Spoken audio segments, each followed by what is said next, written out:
What up, man? It's your big brother K-Rino, man. We here. Just missed y'all. Just hit y'all on the midnight blast. So can't officially call this Friday night live, but once y'all get in here, I'll tell you the truth of why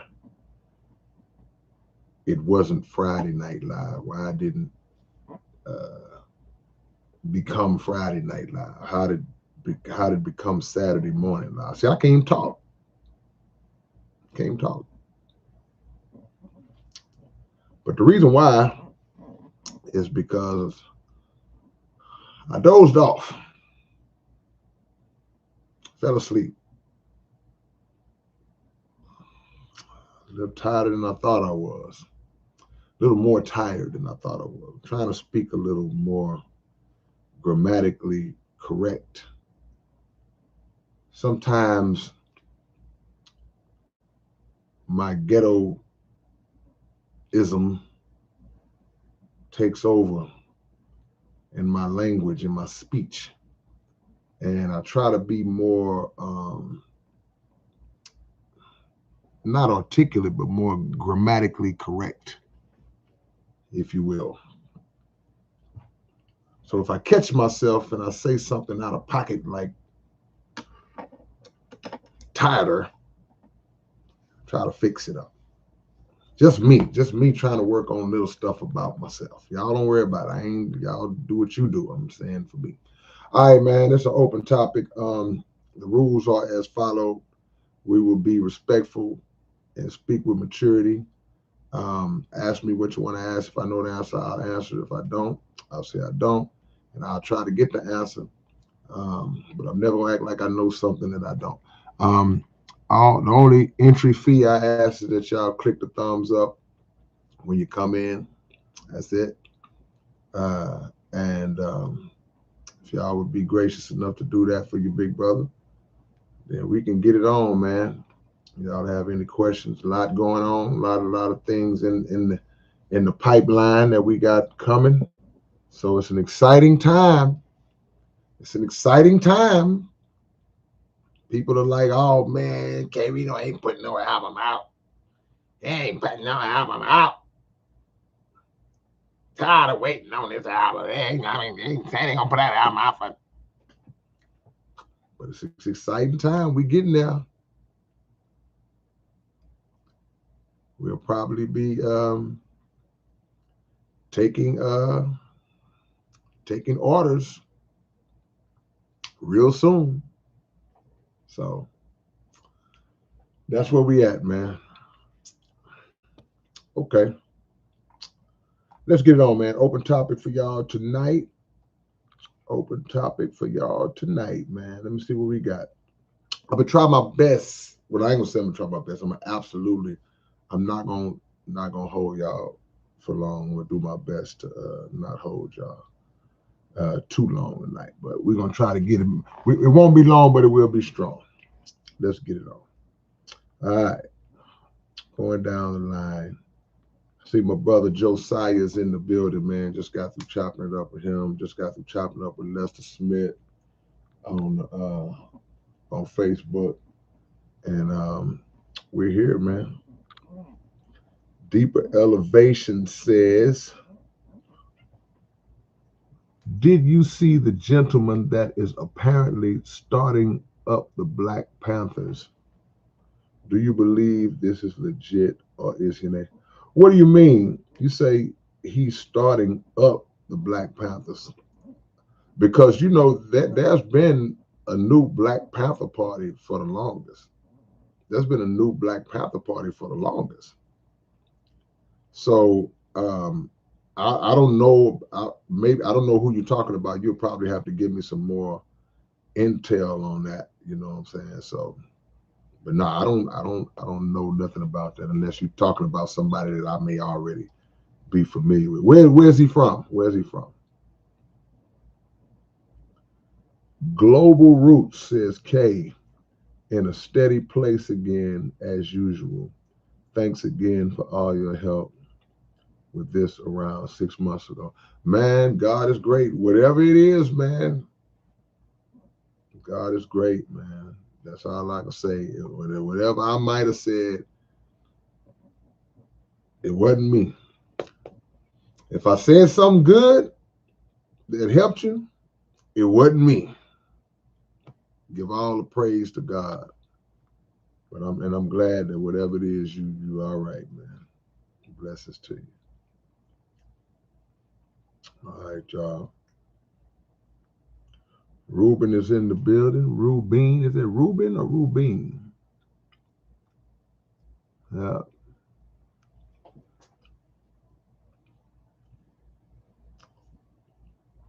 I don't believe any lies that they tell about Michael Jackson. They've already proven, the FBI has already stated that they found no wrongdoing concerning Michael Jackson and little children. They found nothing. If the FBI would have found something on a man that they were absolutely trying to go after, it would have been all over the place. So I don't buy into nothing that they say about Mike. We knew Mike was not guilty of those charges long time ago. But what Michael Jackson did do,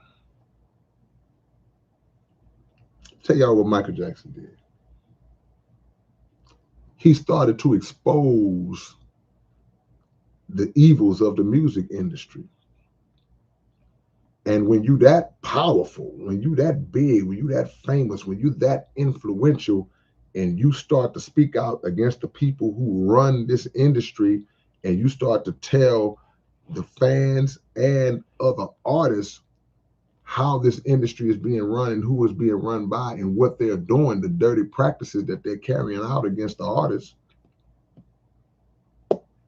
Michael became a target. So they start to go after him with stuff like, they start to look for stuff like that to say about Mike. And now with all this other stuff going on, with all the different names that are starting to appear in these Epstein files and all that, they're looking for any kind of deflection or distraction that they can find to take the attention off them. So they'll try to shift focus on a dead man, a dead black man who, again, was found to have no wrongdoing by the FBI themselves.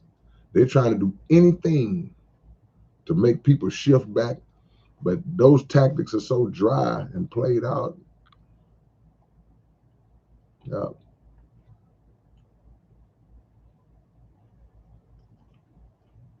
Yo, dogs, my brothers in the building.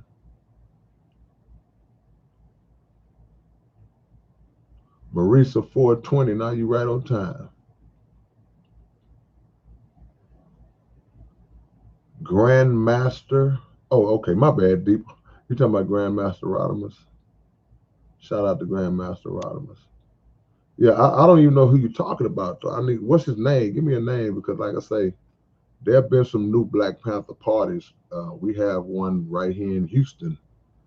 I don't know the dynamic of it or how it's set up, but I've known a lot of the brothers and sisters from the new Black Panther Party right here in the city of Houston.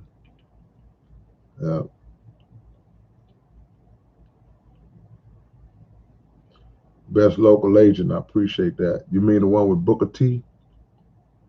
I appreciate the love.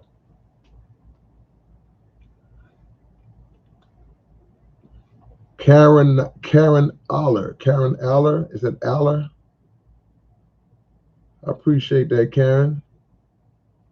Your motivation got to be stronger than your fears. That's right. That's right. If your fears are overpowering your motivation, you're not motivated. You got to bust through the times. Anytime you're setting out to do something and accomplish something, you're gonna run into points where it gets kind of shaky, where it gets kind of scary, where you are uncomfortable, where you are venturing into the unknown, where in the unbalanced. You're gonna be like you're a little unbalanced. And when you get to that point, you got to make a decision. You got to decide, hey, you know what? Am I going to keep pushing forward on this, or I'm going to turn around and go back because that fear is coming up in me and I'm getting a little scared? No, you got to keep going forward, especially when you got your eyes on a prize. Yeah.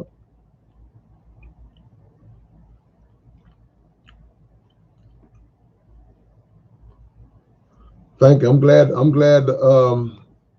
The notifications came through. I'm glad.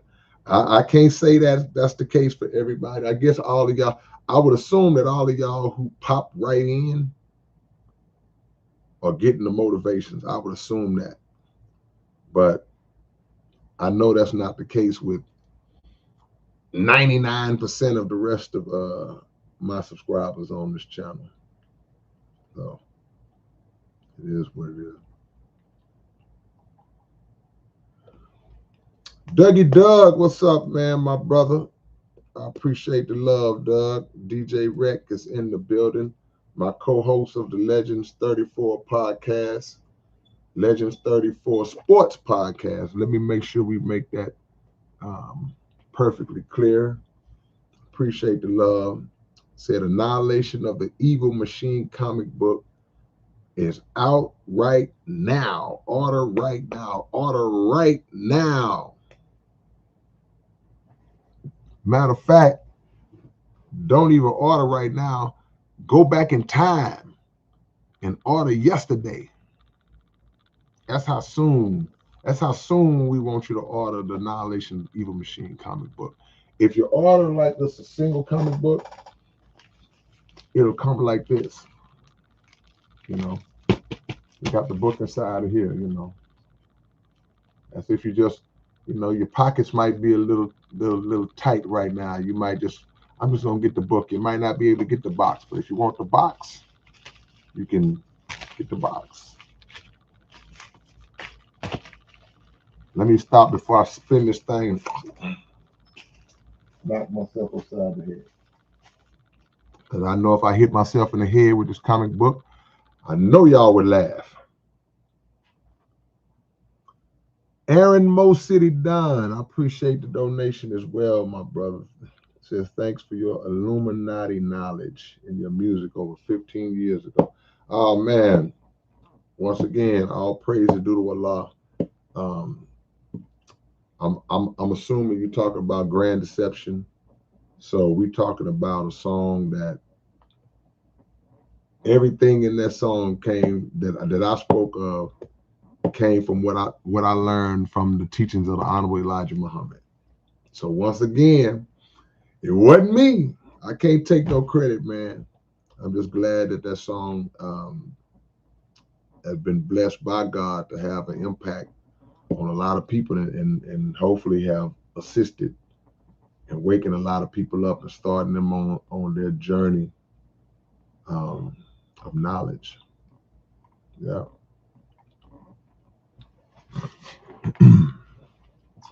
Let me go back, y'all, because I'm all over the place.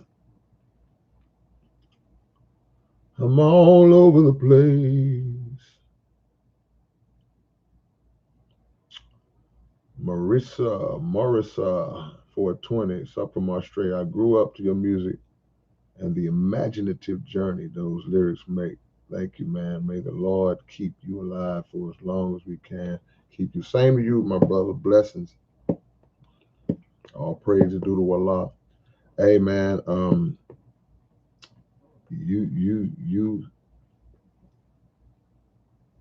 You speak like somebody who really listens and understands, the songs that I make. So I appreciate that. I always got love. If you like any of my music, I don't care what song it is. It could be the most basic, simple song that I've ever made. But when people start to speak on the more intricately detailed songs that I make and that you really got to listen to, that you really got to just like immerse yourself in to get I really, that's when I really love that kind. I love those kind of ears. Uh, I ball to die. What's going on, man? Already.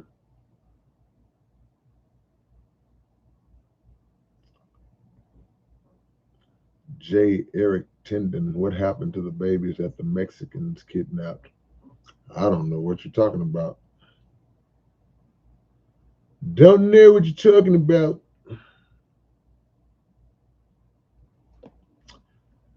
Didn't he? I guess you mean Michael Jackson. Didn't he own the rights to the Beatles albums and own half of Sony? Yeah, absolutely.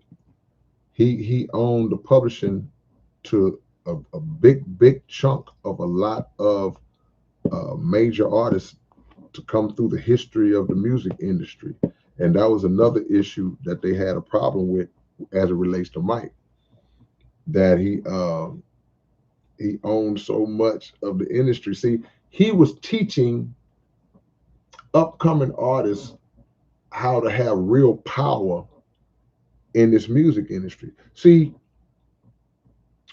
we always felt like, and may still feel like this, we always felt like, man, I sold 10 million records.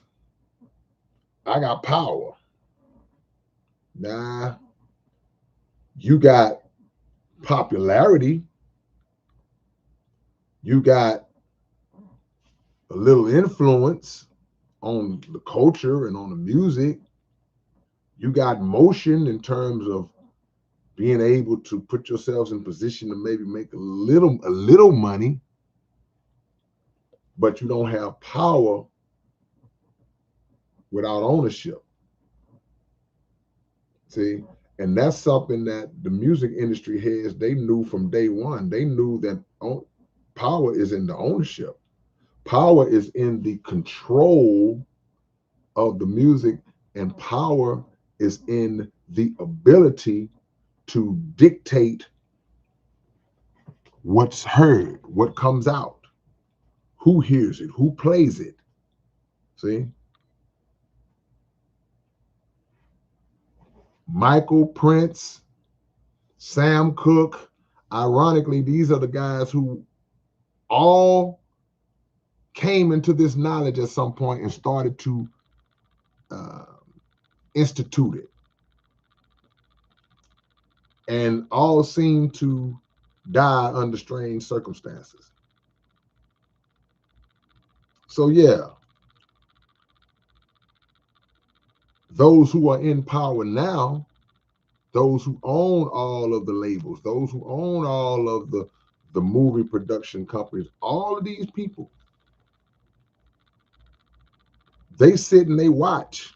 Who's wise enough? Who's wise to us? Who knows what we're doing? And if you're wise to them and you know what you're doing, you know what they're doing, but you also have the name and the pull and the influence and the reach to get that message to others on a big scale, now you become a problem. Now you're somebody that has to be dealt with. See?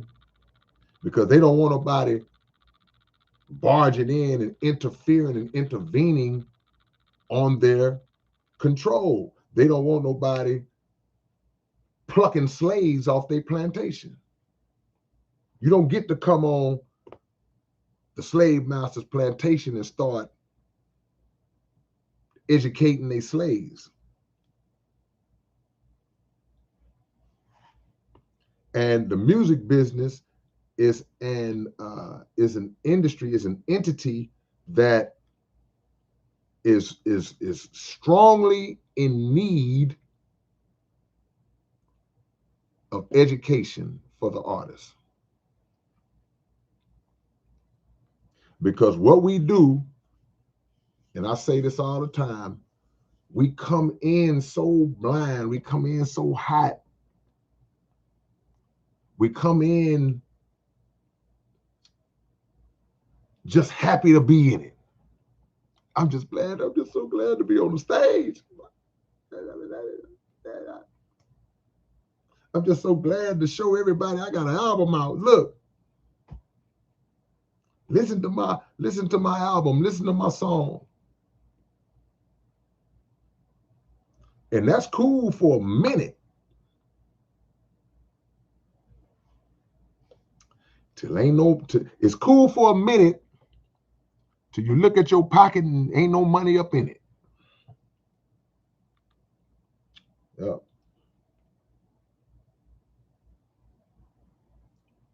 That's right.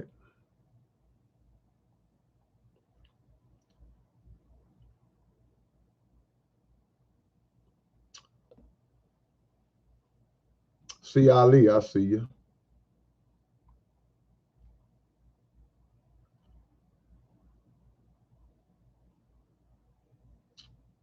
Regional Sky Girl. Regional Sky Girl says that Black Panther Party question was that person speaking of the alphabet letters acting individual from Philadelphia. He was suspicious as soon as you opened him up. See, I'm not even familiar with none of that. That one got by me. And I have no clue on that one. So is this something that recently some new cat that popped up recently and is saying he's the new Black Panther leader or something? I mean, what's going? I'm in the dark on that one, so I'll wait to see till I can find out. Global says Michael was singing songs like They Don't Really Care About Us. Yep, that's right. Man, Mike woke up and they was like, oh, ooh. That's how they feel. See, what's the line I said?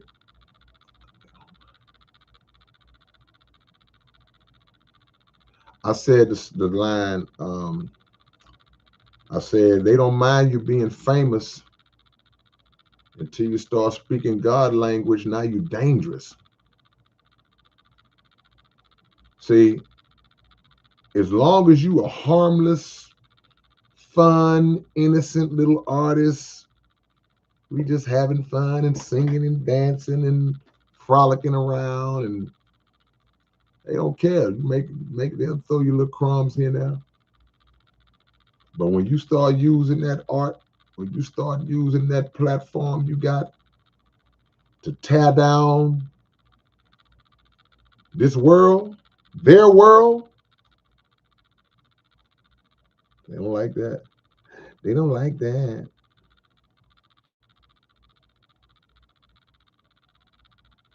NK Res, have you seen the series The Godfather of Hollywood? I never really watched that. I don't really like to watch those shows where they give these weird off-base depictions of the Nation of Islam. I don't really like watching those kind of shows. Now, back in the days when the Malcolm X movie first came out, when Spike Lee dropped the Malcolm X movie, yeah, you know, I wanted to see that, and I still will watch that movie from time to time when it comes on, because of how great a job Denzel did in playing Malcolm X, and how well it was put together in some aspects. But to people who don't really know no better, they would watch a movie like Malcolm X and they would think that it's the absolute, everything in that movie is the truth. A lot of people get their knowledge about the Nation of Islam and Malcolm X off the Malcolm X movie from Denzel in 1992, when really it was a lot of,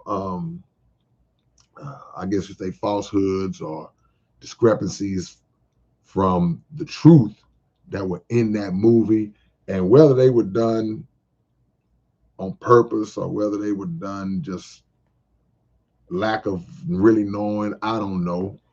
But there was a lot of things in that movie. So after that, even though, like I say, I watched it, I was like, yeah, they did a good job, but you know, they messed up a lot of spots in that movie. They misrepresented the Honorable Elijah Muhammad, I think, in that movie greatly. So after that, when they come out with movies where they kind of trying to depict the nation and all that, and they do it in a weird way, I don't even like to watch it because it rubs me the wrong way. So I've seen little clips, I've heard little things about it, and I'm just like, nah, I didn't mess with it. So I can say that that's one I'm not really, I never really watched it. I guess I should have just said that. What's up, Mythical? Yeah.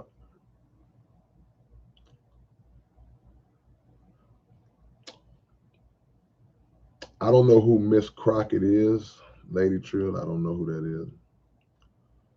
Who is Miss Crockett? Ruben says, do you ever go to Shape Center? Yes. I've been to Shape Center many times for many decades. Like you say, shout out to Brother Deloy. That's one of our great warriors, great soldiers, great elders, still standing strong, still putting the work in at the Shape Center. I've done events at the Shape Center. I've performed at the Shape Center. I've attended many events at the Shape Center. I can't even count, whether it's Kwanzaa, whether it's a community event, I can't even count. So the Shape Center is it's a fixture. It's a fixture. It's a foundational pillar in the Black community in the city of Houston. And for 50 plus years, that's the crazy part about it. The Shape's been around over 50 years, bro. So salute to Brother Deloy Park and all the great work that he's done. And man, this made me think about something. The Shape Center, there's two locations to the Shape Center. The Shape Center on Live Oak, which the first location, the one on Alameda is the second location. The Shape Center on Live Oak had a fire, and a lot of the stuff was lost, man. So, to my knowledge, the Shape Center is still taking donations. So if you want to donate to the Shape Center, the rebuilding of the Shape Center location on Live Oak, feel free. Please do. Please do. Yeah. All right, let me catch up, y'all. Best local agent, I appreciate the donation. I appreciate the love. Nothing but blessings to you. Thank you so much for that. What up, Half Stain, my homie? Appreciate the donation, Half. Long time, man. Ain't seen you in a while. Where you been hiding? Oh man, hold on, man. I done got lost. Hold on, y'all. Hold on. I'm lost. I'm lost. Hold on.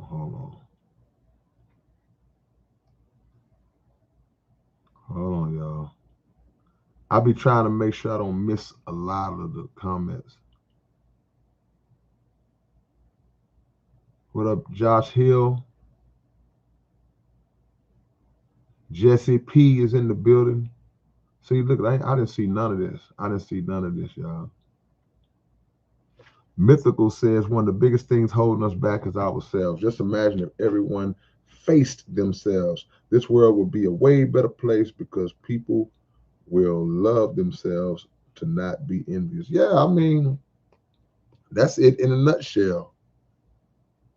You know, we get envious of other people's accomplishments because we haven't found out our gift, our greatness. We haven't discovered our purpose and greatness. Once you find your purpose and greatness, as teaches Minister Farrakhan, then you start to act out on your purpose. You ain't got time to be worried about being envious of nobody else. You like, psh, I'm doing me. I'm unfolding mine. Yeah. MC Josiah says, so what studios have you been recording your new album at? Only one. Only one. I record with my brother, so that's where I work at. Shout out to my brother, K Water. Yeah. Dollar Bill in here? See, that's what I'm saying. I'm so far behind. Y'all gonna have to bear with me, bro. Yeah. JD, hold on, my brother JD. JD is in here from good old Funky Town.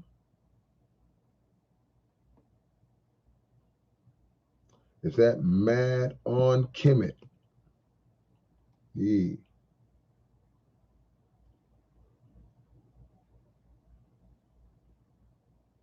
What song, Savage? Philosopher, you say the exact song one more. What song? What song? See, y'all got to remind me because I'll say something and forget what I said 2 seconds later. It's not dementia, though. It's K-mentia. Yeah. Brendan says your songs don't need videos. But I am going to start doing more visuals, though. Got to get more visuals popping.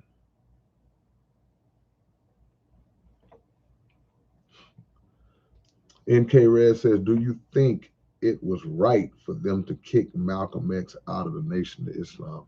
Yeah, man, look. The Honorable Elijah Muhammad is the leader of the Nation of Islam. There is no Nation of Islam without the Honorable Elijah Muhammad's teacher, Master Fard Muhammad, and the Honorable Elijah Muhammad, who was taught by Master Fard Muhammad and left to raise the nation, being guided by Master Fard Muhammad. So anybody that comes into the nation and is raised up and woke up and given new life, coming from a life of whatever you came from, and that man, Elijah Muhammad, brings you up from death to life, and he is the leader, you got to follow the leader. You got to adhere to what the leader instructs you to do.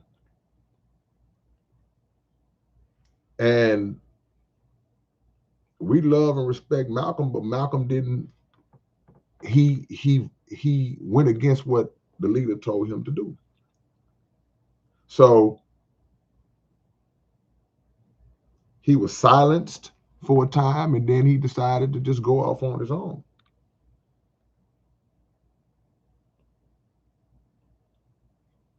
So that's all I'm gonna say about that. A lot of people, I guess I said that's all I'm gonna say about them. I'm gonna say something else. A lot of people who don't understand the hierarchy, I guess that's the word I'll use, and don't understand who, let me just say it like I say it, don't understand who runs this. They will look at it and they will try to pick sides, or they will try to view it through the lens of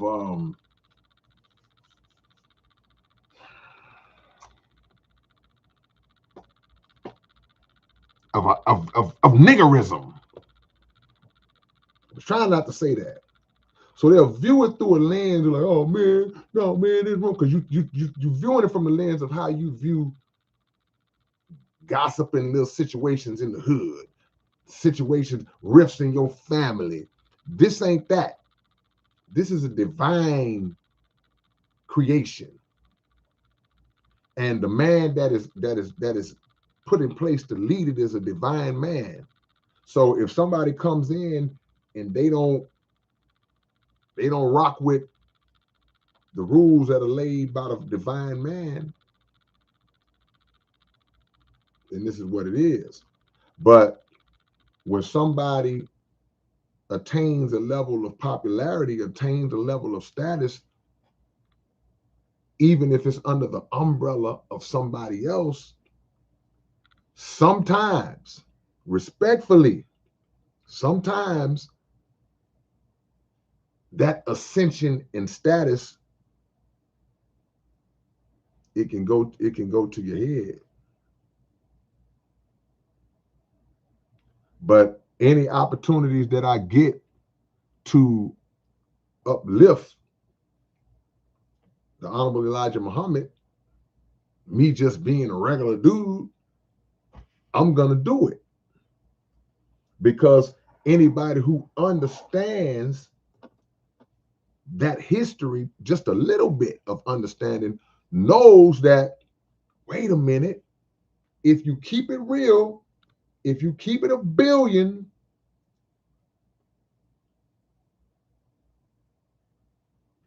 some of the major black figures, black leaders that we've ever had raised up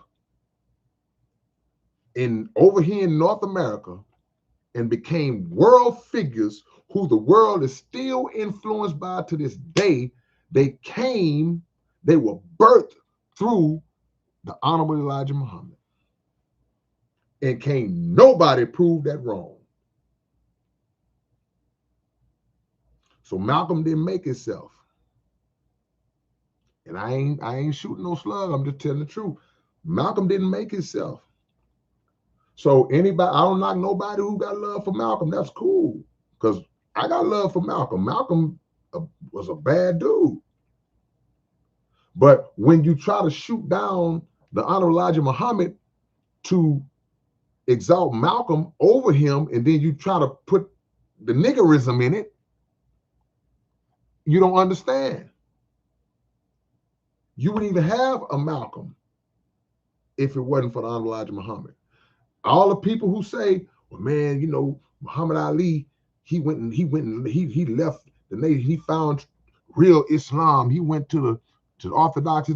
You wouldn't have a Muhammad Ali as a world figure and humanitarian like he was if it wasn't for the Honorable Elijah Muhammad. Who taught Muhammad Ali? Now, can we say that Muhammad Ali, would he have still been a great boxer? Yeah, probably so. But that would have been it. And I love Ali. Can't nobody tell me nothing about Ali. I love Ali. But you can't put him above the Honorable Elijah Muhammad. He made Ali. He named Muhammad Ali. You hollering about Muhammad Ali? Okay, cool. Ali, that's my guy. Can't nobody tell me he ain't the greatest. But the very name was given to him by Elijah Muhammad. We don't even have to say, well, we do, but we don't even have to go into detail about Minister Farrakhan, because the minister is still here and still standing on his teacher, still will stand on the foundation and won't hesitate to say, my teacher, the Honorable Elijah Muhammad, would tell you. So we can set the minister over here. And any of our brothers and sisters who have either went over they were in the nation and they went over to Orthodox Islam, or they came into Orthodox Islam just whatever point in life they did under Ward-Din Muhammad. Ward-Din Muhammad, who built up a great Islamic community in his time, and here in America and throughout the world, I would assume. Who is Ward-Din Muhammad's biological father? Oh, my bad. It's the Honorable Elijah Muhammad. So this one man is responsible. This one man, you could argue, is the most important foundational piece of Black consciousness to ever live. And especially in this modern time. So you got to excuse people like me and many, many others who don't allow folks to skip over him to uplift others that he made, that you would not even have knowledge of if he hadn't raised them up. And that don't even include the countless others that are just that didn't become world figures, that just came into the nation, or even if they weren't even the nation, they just came into the teachings. They implemented the teachings to some degree, and it woke them up. Can't count them. So now we're not gonna short the messenger like that. Like I say, we love Malcolm, we love Ali, we love Brother Ward-Din. Of course, you know we love Mr. Farrakhan. But it's a reason why, as we sit here in the tiny little month of February, it's a reason why you don't never see or hear about Elijah Muhammad in Black History Month. And I had to think about that as a grown man. When I became a grown man, I was like, man, you know what? When we was at school, they never talked about Elijah Muhammad. I didn't know who he was until I got out of school. I started hearing rappers talk about him. First time I ever heard that name that I can remember was in a Public Enemy song. First time I heard Farrakhan's name was in a Public Enemy song. But I'm looking like, wait a minute. If this man was dropping so much wisdom, so much Black knowledge, Black history, Black this, Black that, how'd they miss him during Black History Month? I didn't know at the time. I had to learn later, oh, they did it on purpose. And the ones that they mentioned, because some people say, well, they talked about Malcolm. They mentioned Malcolm during Black History Month. Yeah, but they watered him down. See? They diluted him. They put some cut on him. They remixed him. It's a difference. So they will remix you and give you the remix version. They gave you the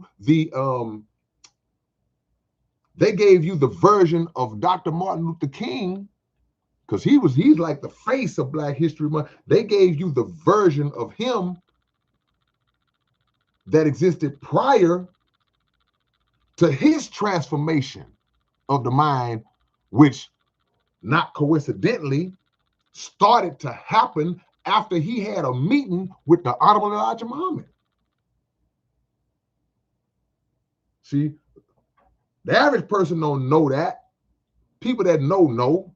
I ain't revealing nothing to some people that know, but a lot of just people just everyday blast. You just you just know Malcolm, Martin, Elijah Muhammad. You know this guy. You know Medgar Evers. You know, but you know Martin Luther King's doctrine, if you will, and you see what they present to us: nonviolent peace. We shall overcome. We're gonna march.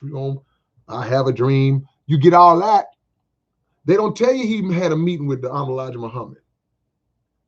And his message started to change after that meeting. They don't give you the version of Martin Luther King that was opposed to the Vietnam War, which got him in hot water.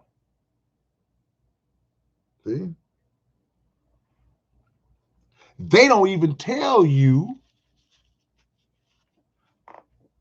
and I'm speaking to all the people who love Malcolm, but they love Malcolm, but they try to disrespect or dismiss the Honorable Elijah Muhammad in the nation because the media and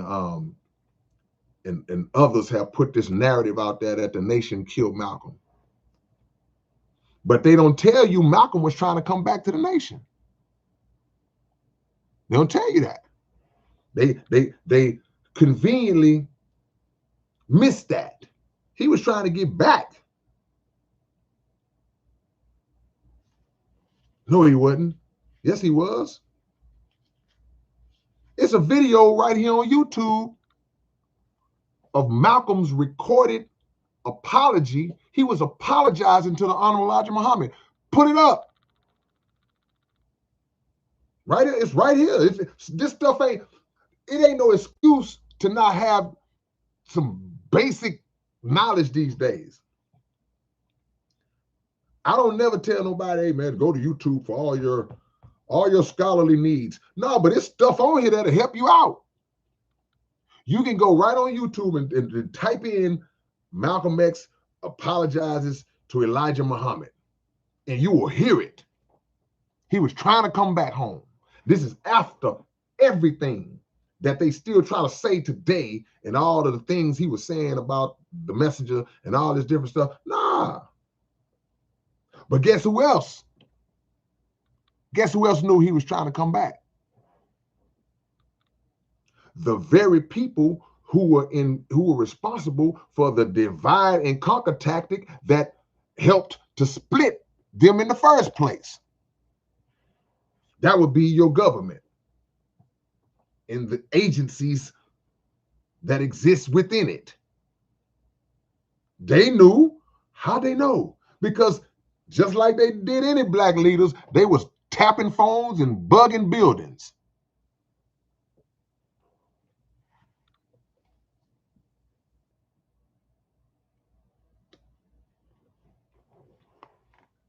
Deep Elevation said, I have a question for the chat. And you as well, okay? How many people enjoy double albums from artists? Is it too much or just the right amount of music? Now, for me, it depends on how good the album is, because it could be a single album. If it ain't good, it ain't good. But I can say that great artists are not going to let you down with a double album.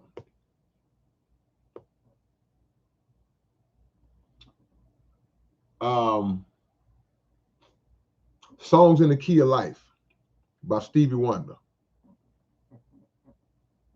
One of the greatest albums ever recorded. Sign of the Times. Wasn't Sign of the Times by Prince a double album? I think Sign of the Times was a double album. Y'all check that for me. One of the greatest albums ever recorded, in my opinion. Y'all might not feel that way, but that's just me. We take it to rap.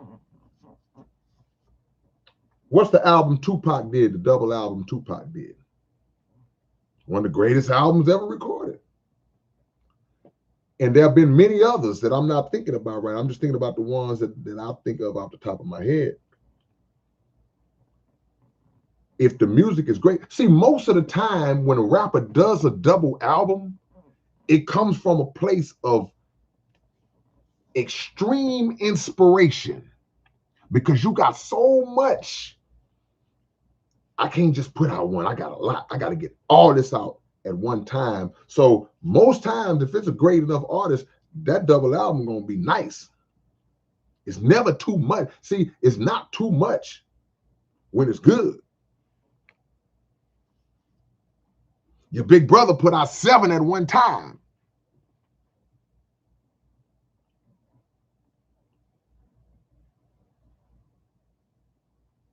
And I would hope that nobody who got the 7 would think, oh man, that was just too much music, man. No, no.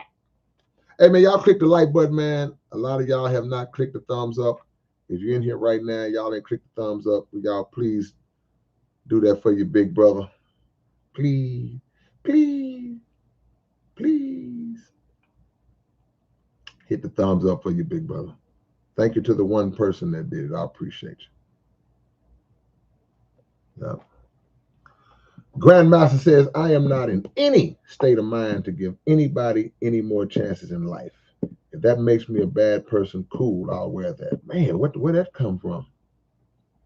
Well, you know, man, I mean, I think that what happens is a lot of times when you try to be a good person and you seem to get burned over and over again, it creates a resentment and an animosity in you, you know.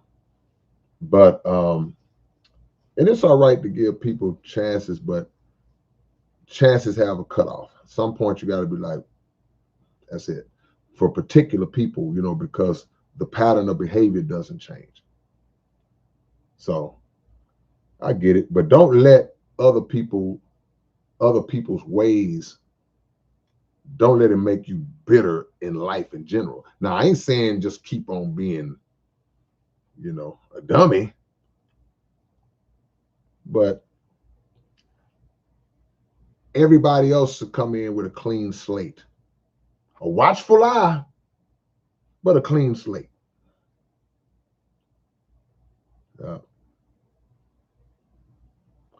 Hold on, man. Hold on. Wait a minute. Hold on. We got an OG in the building.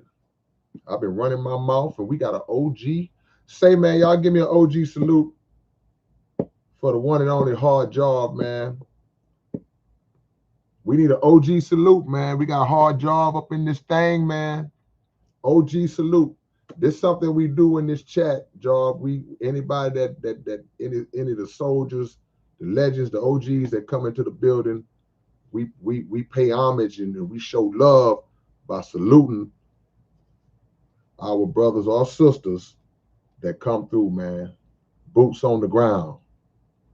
So y'all show some love to the one and only. Let me see you say, what's your take on Allah and Yahweh being one in the same? And if so, isn't that in no? This is my take, brother. There's one God. We believe in one God. God goes by many names. He's called by many names, in part because in different parts of the world, there are different languages that may refer to God as the creator as this. They may refer to him as that. So there's only one. And I say this like a lot of times jokingly. I'll say, well, you know, it ain't no 7 or 8, 10 departments where you praying to your God and yeah, this is Jehovah. Oh, hold on, Jehovah. Oh no, you looking for Allah? Let me transfer you. No, it's just the names that he's called by are multiple, depending on who you speaking to. But if somebody says Yahweh, if I'm having a conversation with somebody and they say, yeah, man, you know, I just make my prayers to Yahweh, and I don't look at that any kind of way. When he's saying Yahweh, in my mind, I'm thinking God. I'm thinking Allah, because that's what I call him. But I'm still thinking that one God. He just happens to call him that. I equate it to and this is a lightweight example, but I equate it to if you know a guy by his real name, you grew up with him, or you his cousin, and his name is Kenneth. But I know him as K-Lo. So I say, yeah, man, I seen K-Lo, man. I seen your cousin K-Lo the other day. In your mind, you like, oh yeah, Kenneth. But we talking about the same person. So that's my, I guess my version of that. We get so caught up in names and labels a lot of times that it creates a division, and it has us going to war. It has us at odds, all behind different labels based around an entity whose principles are the same.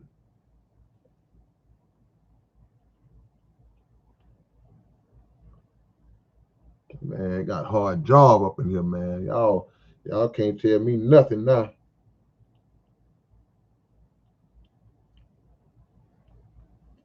Y'all can't tell me nothing now. Okay, let me move a little further on because I'm way behind.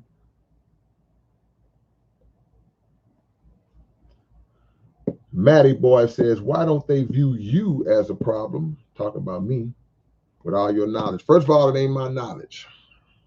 Hey, man, I had to learn everything I learned. I don't take no credit for it. I don't act like I'm some wise, scholarly cat. I don't act like that.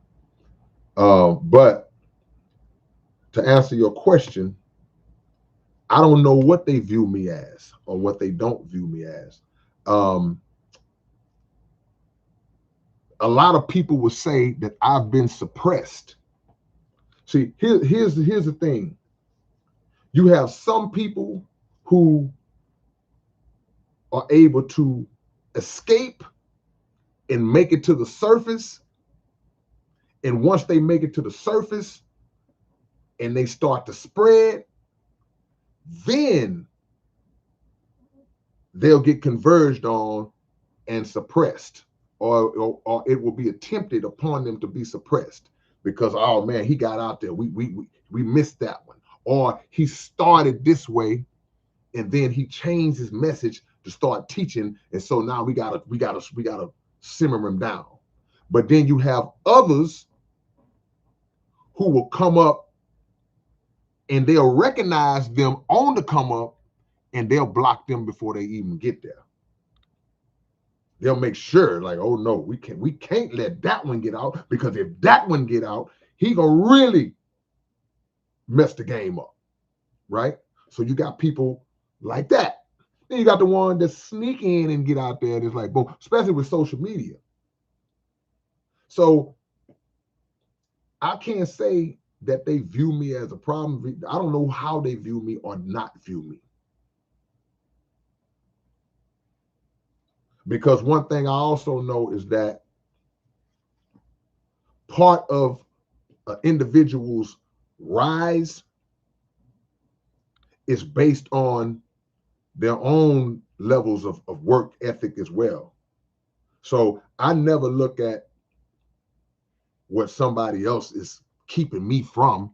I look at what I need to do to elevate myself. I don't put the fate in somebody else's hands. And that's one of the biggest mistakes we make. We always talking about what other people didn't do for us. Man, ain't nobody help me. Ain't nobody. Why you worry about somebody helping you? Help yourself. Do it for you. You do it. You do it. And any shortcomings that you have, look in the mirror at yourself and say, well, you know what? What have I not done? If that's what you are striving to obtain. That's your goal. You want to be up there. But you got to understand, we live in a world that's contrary, that moves in a contrary manner to anything that represents knowledge, wisdom, understanding, and uplifting your people. This world don't want that. So you can't be running around as a rapper looking at the Grammys and feel, man, I'm supposed to be up there. Oh, but I thought you was on this conscious journey. You're not gonna be on the Grammy Awards and you trying to wake black people up. You ain't gonna be on the awards and you talking, you going in on the establishment. You making songs about the corruption in the government. But you wanna make a song where you are exposing the evils of the industry, but you want an award from them. Nah, you got to make a choice. You got to choose. So I choose to ride with the people, and I choose to bring light to what's going on in the world and who's behind it and who's doing it. That ain't gonna put no uh, American Music Awards on my mantle. I get my awards from y'all. I get my award from y'all. Y'all my Grammy. Y'all my Grammy. I learned that 30 some years ago. I learned that when I was 22 years old and was sending demo tapes in the record labels and had songs on the demo tapes talking about the people who own the labels. I didn't know. I was stupid.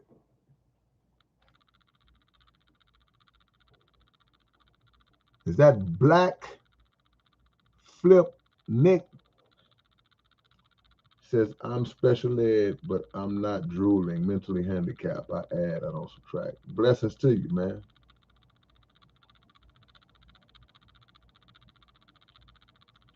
Blessings, man. All right, man, I'm running my mouth, man. Hit that like button, man, if y'all ain't did it already, man.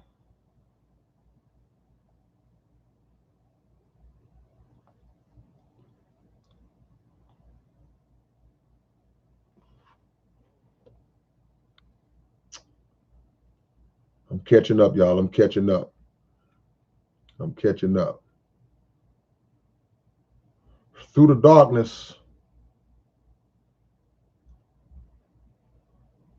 Yeah.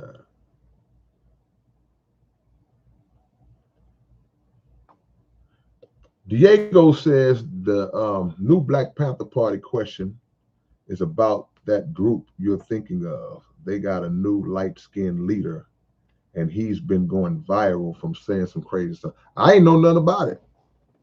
I must be out the loop on that one. I'm gonna go check it out though.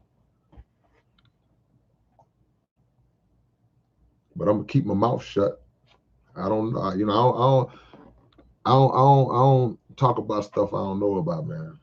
We got too much of that going on. We got everybody want to be so deep. Everybody want to be so wise and breaking it down. Man, if you don't know, you don't know. I ain't got no problem telling you something that I don't know. But I am gonna go look that up. I'll ball or die. What's your opinion on those who claim to use or involve witchcraft in their art or work? I mean, it ain't for me. I don't know the mind of it. I've talked to people who will say that's something that the world may view as witchcraft or occultism, things of that nature. They'll say, no, it's not really that. That's not really what. I don't know. I base things the on the degree of righteousness that it produces, what it leads people to. See, if you leading people down the road and leading them to be stupid, to crash out, then that's of evil to me. But if what you putting out produces good fruit, they say you can tell a tree by the fruit that it bears. So whatever the tree is, I'm not gonna stop at the tree. I'm like, what is it producing? And that's where the question comes back up. That's where the conversation comes back up when you got all these different people that are going in and being disrespectful to Mr. Farrakhan, and they are trying to discredit the work of the minister, and their works are microscopic.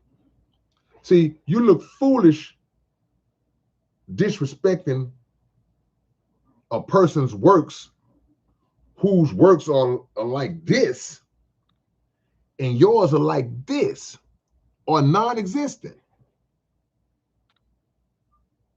How stupid would I look to be talking about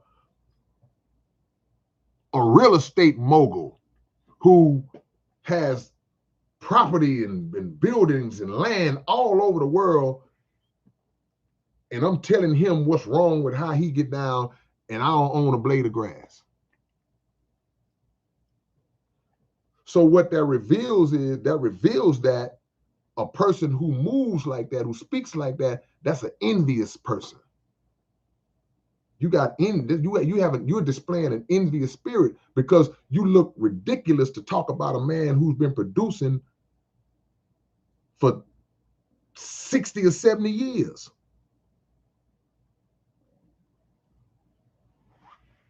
And your works can't compare, your totality of works can't equal up to something that he's done in 2 years of his life. Any random 2 years you pick.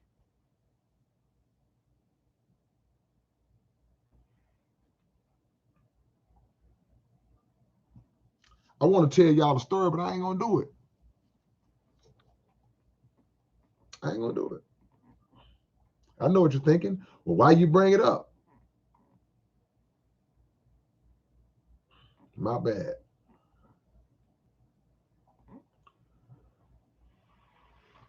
I apologize. All right, man. Trying to catch up, y'all. I'm trying to catch up. Jesse P says now he's calling his party the Black Lion Party. Okay, I'm gonna look it up. I just want to know. I ain't gonna say nothing. I ain't gonna, I'm about tying us together, man. I ain't about putting us apart. But I will call out what needs to be called out. But what's gonna save us as a people, man?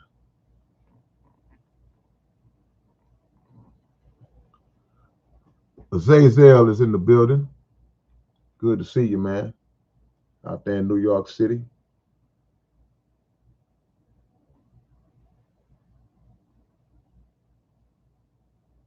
Yeah.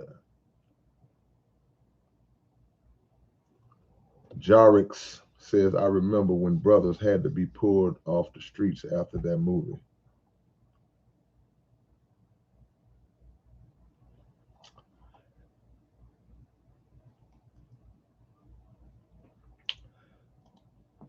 Well, check it out, man. The new album is almost done. We'll probably be taking orders next week.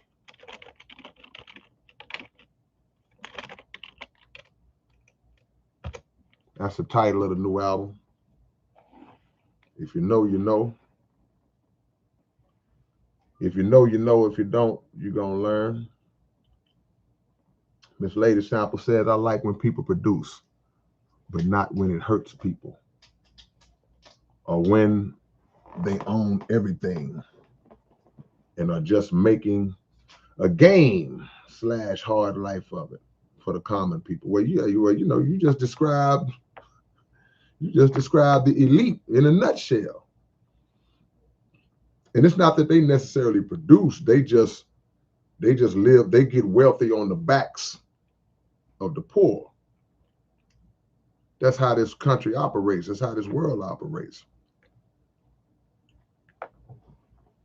See? That's who the 10% are.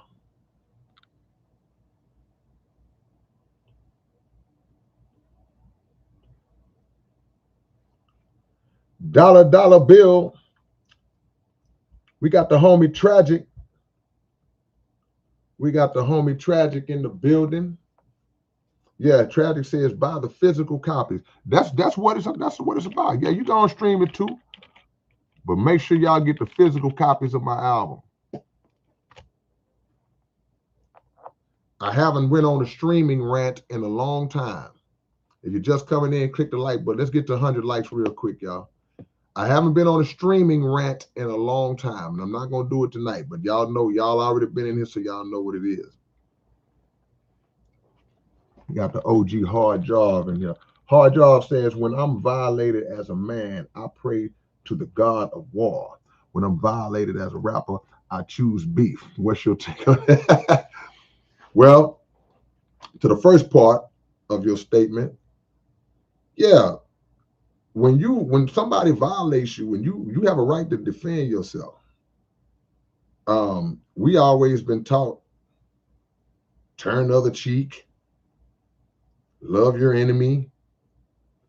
You know, we don't believe in turning the other cheek. We don't believe in letting somebody violate us and not retaliate. You have it's in your nature to retaliate. If somebody puts their hands on you, your first thought is not to try to reason and rationalize it for them. Your first thought is to strike back. That's in you. That's who you are. So yeah, but also I believe in justifiable retaliation in terms of anything non-physical. Physical is not negotiable, but non-physical for me requires weighing it to determine if it's worth me saying it.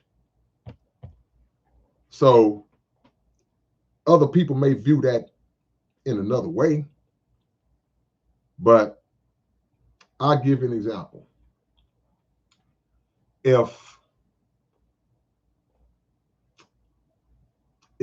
I won't say me, if some little dude in the neighborhood out in LA, if he comes out and makes a song and he's dissing Kendrick Lamar, he's just going in on Kendrick Lamar, but nobody knows this dude. He just coming up in the game. He may have his mind, I'm gonna try to make a name, I'm gonna diss Kendrick Lamar. Somehow the song gets to Kendrick Lamar. More than likely, on the level Kendrick's on, he's gonna be like, I'm not gonna say nothing because I'll make that dude famous, and I'm not gonna reward him for coming at me. Now there may be somebody else that's like, man, I don't care big, small, short, tall. I'm killing them all. And that's their preference. But I lean more towards the first thing. You know, I came up battle rapping, but it's a difference between a rap battle and rap beef.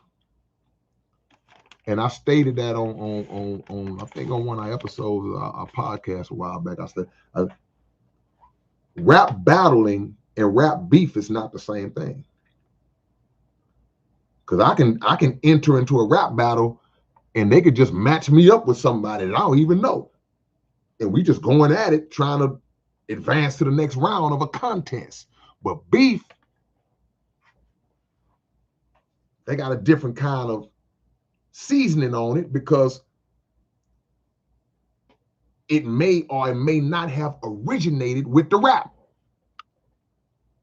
People take stuff from the streets and put it to music. Or I could start as some music and then spill over into the street. It could go in either direction.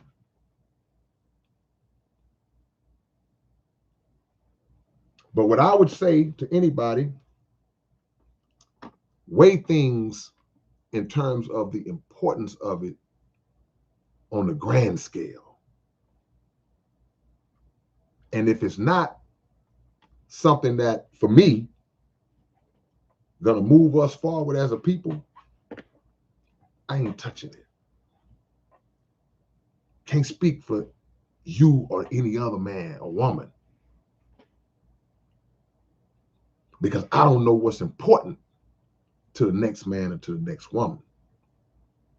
I don't know how strongly, how deeply rooted something is in the minds of the next man or the next woman. But I also know that we, as a total, as a people, we got bigger fish to fry. We got bigger fish to fry. Another great question by the OG. Diego Poster says there's such an active respect in today's world. You mean an active respect? We're not gonna get any respect until we learn how to respect those we don't like or disagree with.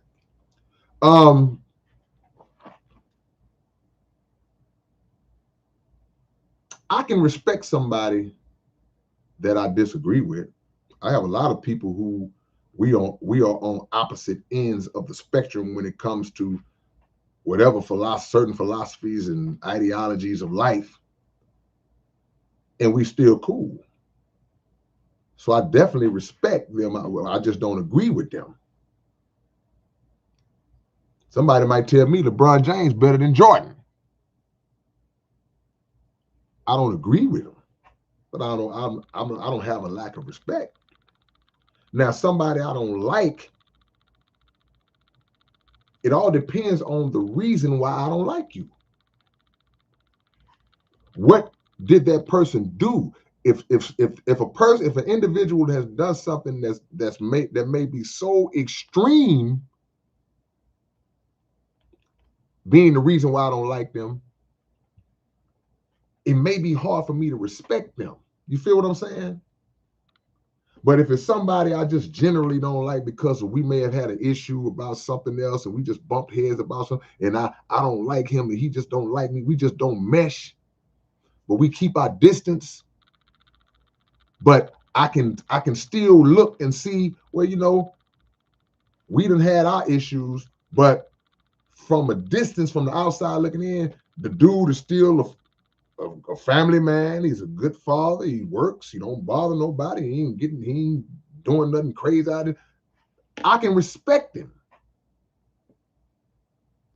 The lack of respect for me is going to come from how your character is constructed. If you are just a wicked, insidious, evil person, that respect is not going to be there. That's a good question. John Doe said the whole world owes K-Rino an apology after all these conspiracies became true. They don't owe me. They owe that apology to the most honorable Elijah Muhammad. Because any stuff I talk about like that, I learned through his teachings. So now they don't owe me the apology, John. They owe it to the honorable Elijah Muhammad. I would never take credit. I wasn't speaking my words when I wrote them songs. I wasn't speaking my words.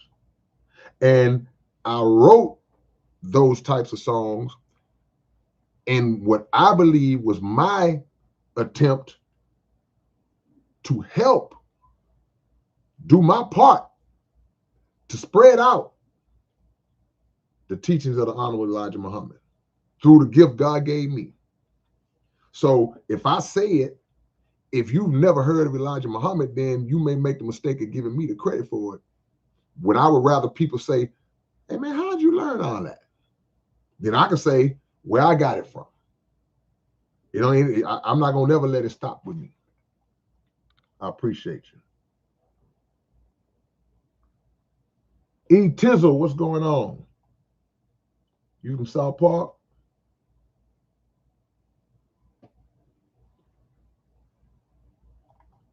Oh man, I'm way behind y'all, man. That's right. Real rappers don't lip sync. But you know what else, Job? That ain't even the one.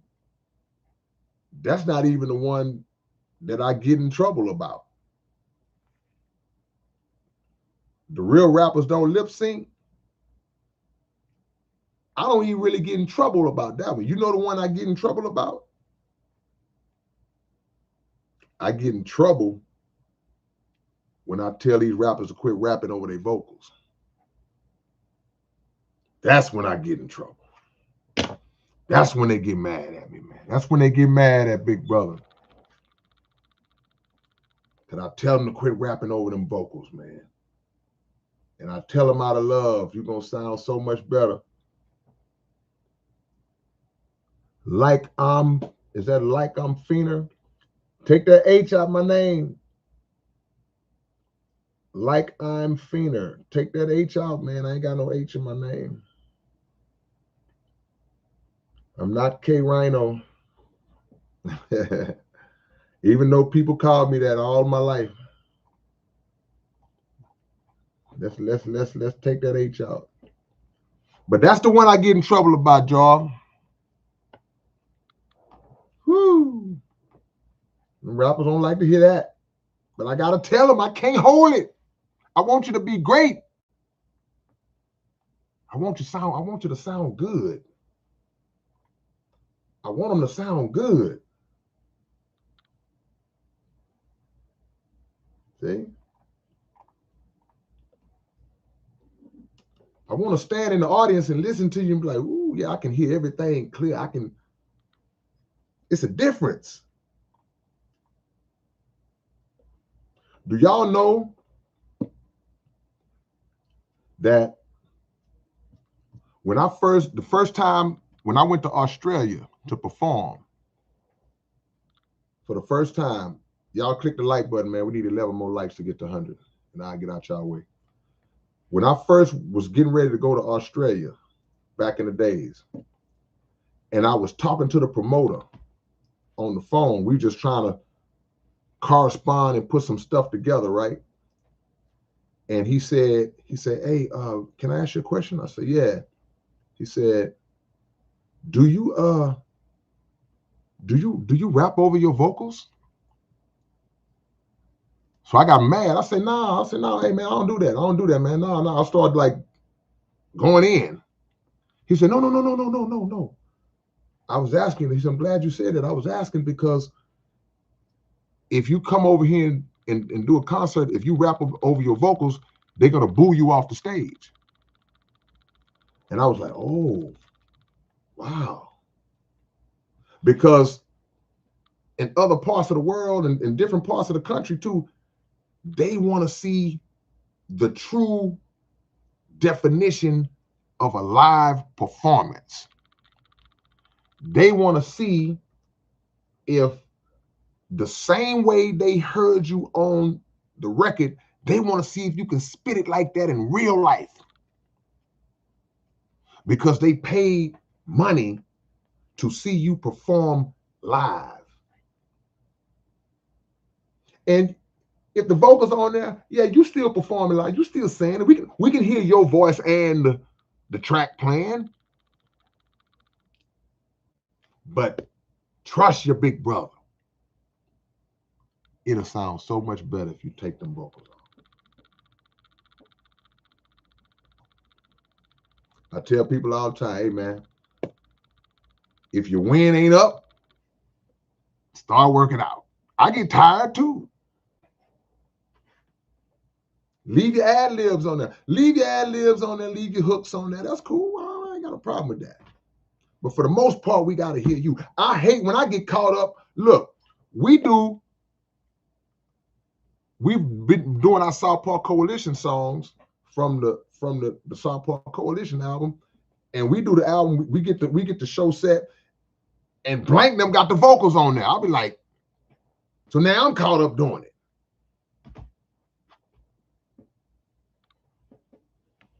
So we had those conversations. They blame, we got to take them vocals out, man.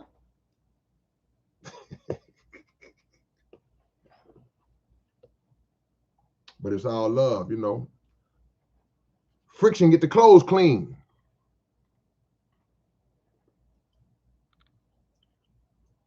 Original boss lady, I see you in the building. James Martinez. Shout out to my brother Zero. Appreciate the love. Cryptic says they don't want the studio version on stage. They want the real person. No question. They see you. But we grew up in the Milli Vanilli. We came up in the Milli Vanilli era. They want to see if you can spit.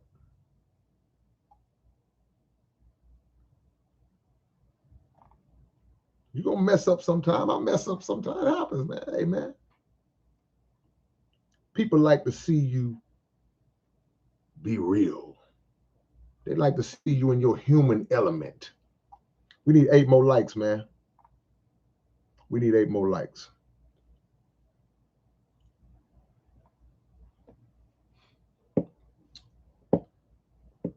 See, constructive criticism, look, constructive criticism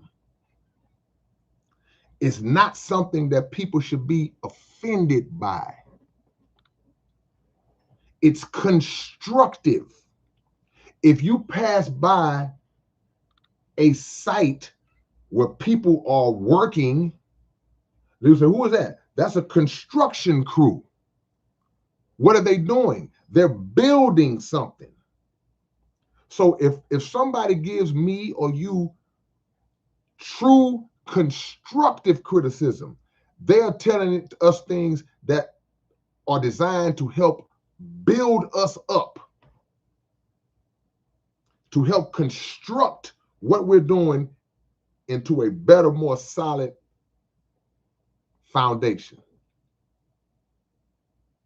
Now, destructive criticism, which some like to refer to as hating, is somebody who's trying to destroy you, trying to be destructive towards what you're doing. You could be really good at it. And because of that envious spirit that they have, they're going to try to say something to try to discourage you. That's destructive criticism. But if somebody comes to you from a real good place, and it might not be something that's to your liking. It might not be something you want to hear. Somebody might say, well, man, you know, your songs, man, you need to quit trying to rap fast, bro. That ain't your style. You know, every time you do it, and they might be right. And then you get offended. But they ain't coming from a bad place.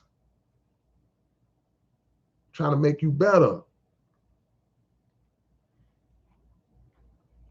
And that's in anything.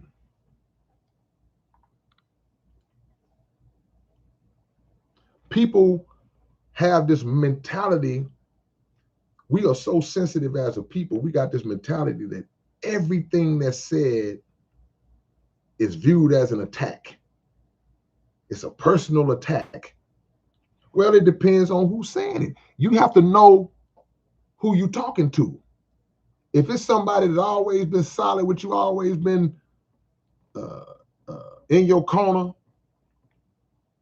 you know that they're not telling you something to try to bring you down. For the most part, people flip. But for the most part, the ones that really want to see you win, they really want to see you win.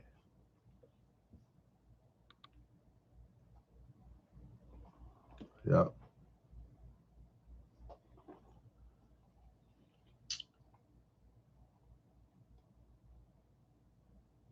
Okay, Tragic. Let's not lose sight of the fact that me and the homie Tragic, we got an album that's getting ready to drop as well. We dropping a lot this year. Y'all ain't gonna be able to talk bad about me this year. Y'all was on my head last year. Man, he ain't put no album out. I bet y'all won't be able to say it this year. Be informed, I see you. Global Roots, I see you. Global Roots says respect has nothing to do with agreement.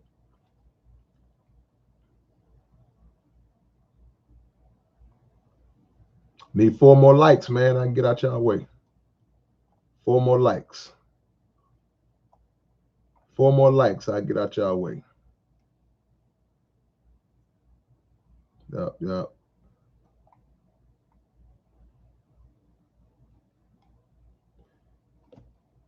Ethan says, what's going to save us? Stop supporting, giving money to corporations that don't care about us. Absolutely. We've been doing that for decades. The very companies that support and in some cases invest in our oppression, think about this. They are investing in our oppression with the money that we spend with them. So we're paying them to support the oppression of us. Well, how do you know they're oppressing us? You research the things that they support. So if you got a lot of these corporations that invest in the prison industrial complex, what is that designed? Who is the prison industrial complex designed to take down? So you find out this company supports this company supports that, this company supports this particular individual who hates Black people, who hates Latino people, who hates this. So you figure out those things like, why am I spending my money with people who hate me? That's a mental illness. Now, if you don't know, we don't know. We find out later. We found out later that Tommy Hilfiger didn't like Black people. And even before that, if you old enough, we found out that Gloria Vanderbilt didn't like Black women wearing her jeans.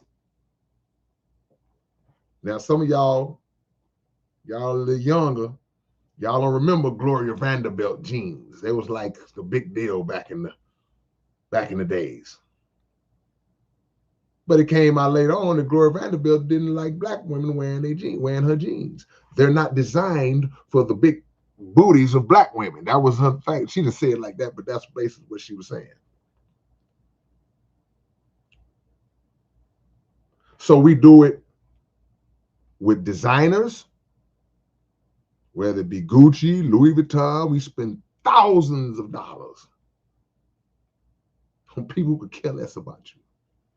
We do it at with restaurants. We do it with department store chains.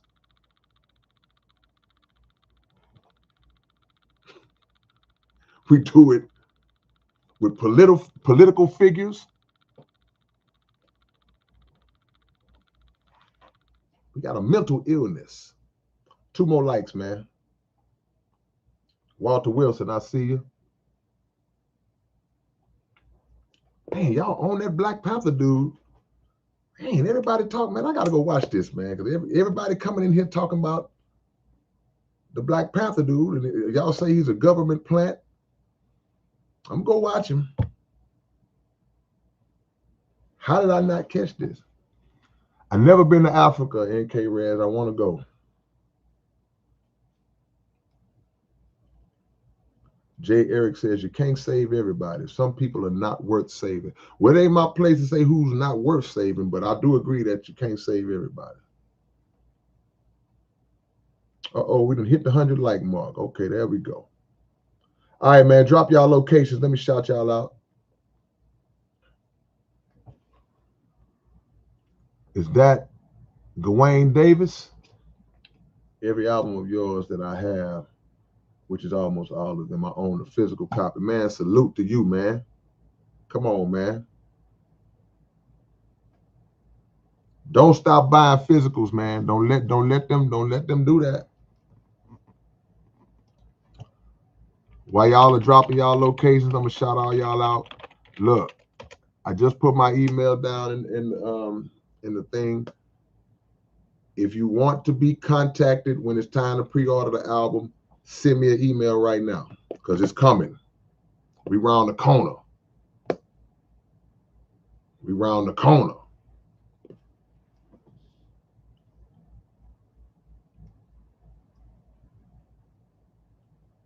All right, let me shout y'all out, man.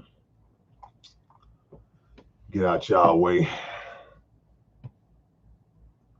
Is that Anetia Win? Unetia Win? How do you wake up the movement to collaborate the greatest writers? There's so many great writers that it would be hard to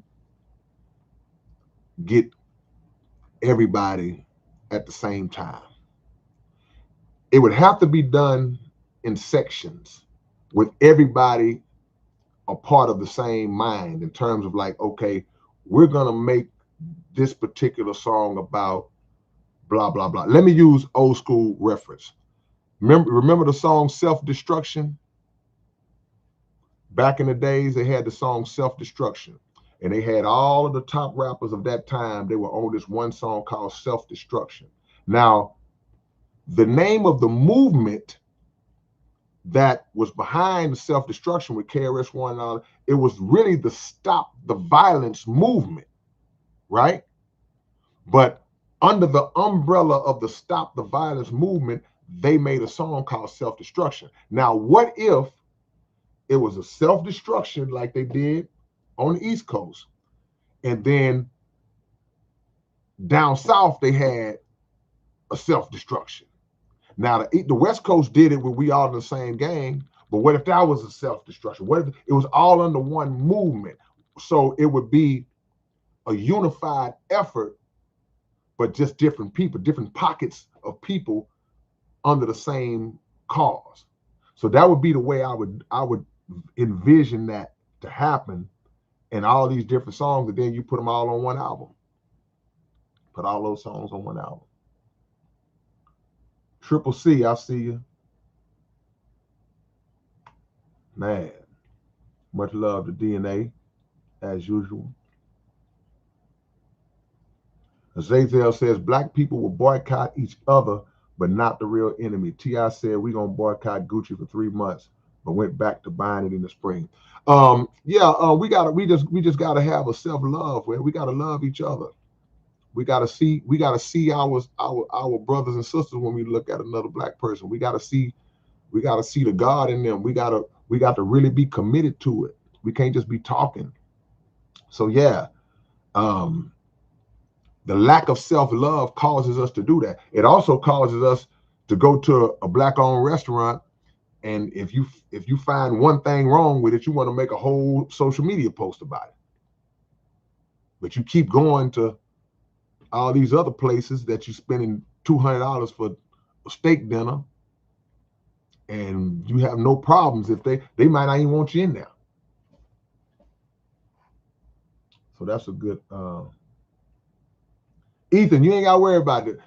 I'm not trust me, Ethan, it's coming. I know, I understand. Y'all are mad at your big brother. Spiral Spec, I see you. V Morales, I see you. Let me shout y'all out. I see you, Lester. Already, my brother's in the building. Already, the authentic. Jimmy Robinson is in Anniston, Alabama. I see you, B. Conway. Barry Tone Jones is in the building. Yeah. The new album getting ready to drop, man. Y'all send me an email like right now. Cryptic is in South Africa. Barry Tone Jones in Dallas. What's up, Destroying Fear? The Purple CD. Hey, that's the one of my albums that I don't never, and I tell people to not support. That's the one. I don't deal with that project. I was under a different situation at that time. That was the so-called self-titled album. There's a story behind that, but if you got it here earlier, I could have told that story. We got Ethan is in River City, California. You got Connie. What's up, Connie? Connie of San Diego. Jesse P is in Denver. That's it. That's all the shout outs. Oh no, hold on. I missed them, y'all. My bad.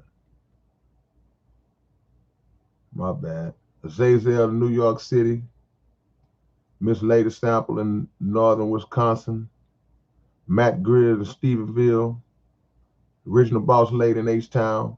Lester Smith, Sholo, Arizona. JD, Funky Town, Fort Worth. Kendrick Miller, Huntsville, Alabama. Hard Job said, who was your favorite rapper when you was at Sturdy? Man, when I first got there, I got there in 85. It was all about Run DMC at that time. 85, it was Run DMC. Couldn't tell me nothing about Run DMC. LL, but I heard KRS-One in 87, and they've been KRS ever since. KRS, Kane, but these are all the guys I was listening to when I was at Sturdy. These were my top guys. You know, Rakim, of course, but Run DMC, KRS-One. Aikido Gamers in H-Town. V Morales, South Texas. We all over the world, man. God is great.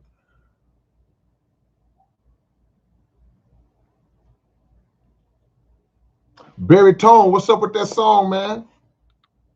What's up with that track?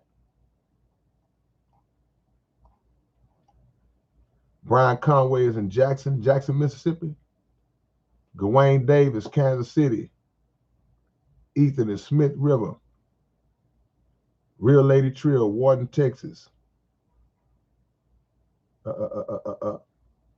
Is that in man? I'm not gonna mess your name up, man. Innominandum, I think that's it.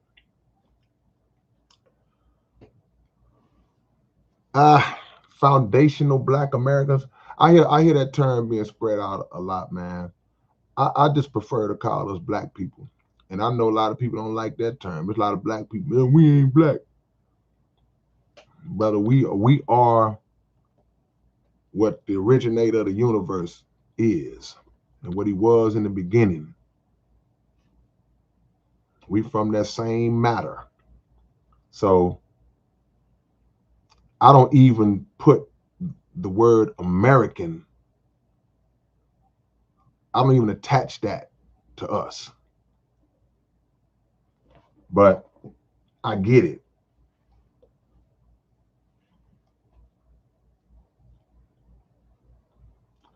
No, I don't celebrate Valentine's Day, Lester. Do the research on that day.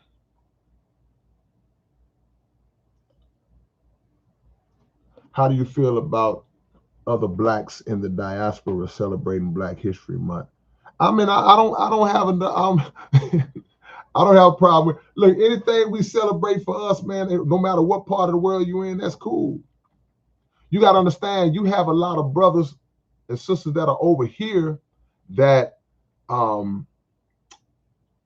that subscribe to Pan-Africanism. Some of them ain't never been to Africa.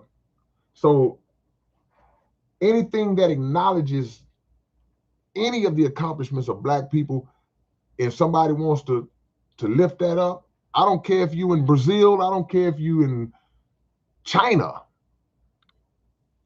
You know, I don't have a problem with that. See, we trying to hold on and lay claim and be selfish to things that in a lot of cases was given to us. We always joke about how, okay, they gave us Black History Month and it's the shortest month of the year.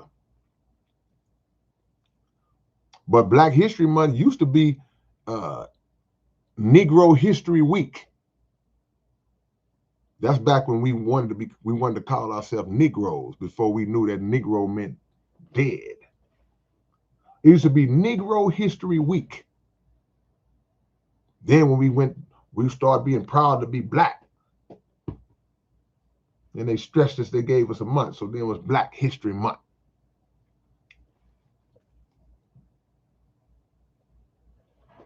Yeah, I don't celebrate none of the holidays, man. Yep. Hard job, man. Say Bloody Valentine, good title for a beef.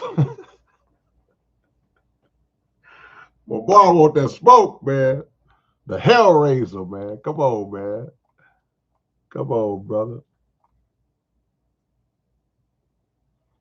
Yeah, man. All right, man. Well, you know what it is. One love. I love to come and congregate with the family. I'm gonna get back to work, man, and I appreciate y'all. Y'all might see me again this weekend. Maybe not. If not, y'all, you see me every Friday like normally. I appreciate the love, man. All right, peace.